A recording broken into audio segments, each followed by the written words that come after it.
So I'm going to read you another book called Charlie Cook's Favourite Book.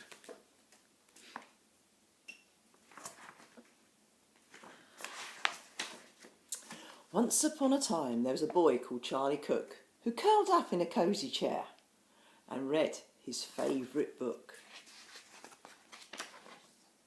about a leaky pirate ship which very nearly sank, and a pirate chief who got the blame and had to walk the plank. The chief swam to an island and went digging with his hook. At last he found a treasure chest, and in it was a book about a girl called Goldilocks and 3 indignant bears who cried, "Who's had our porridge? Who's sitting on our chairs?"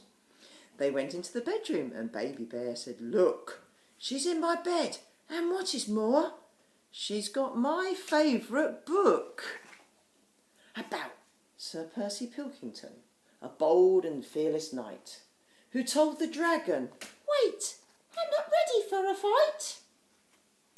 You must hear this first." And then his armour clanked and shook as he read aloud a joke he'd found inside his favourite book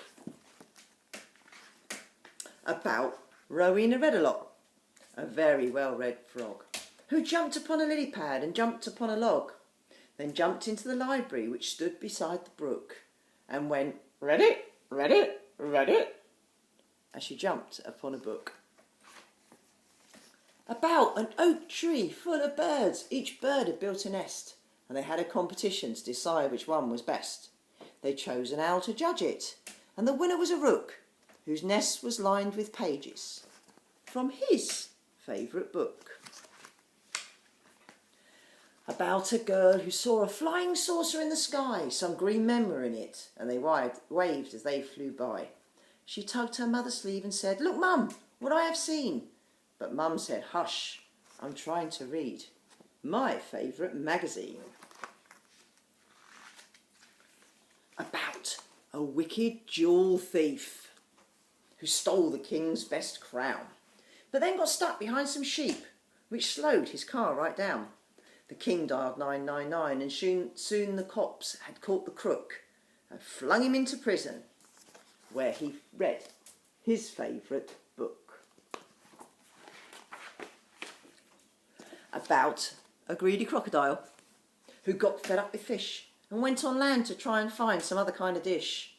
He went into a bookshop, and there he grew even greedier, while reading on page 90 of a large encyclopedia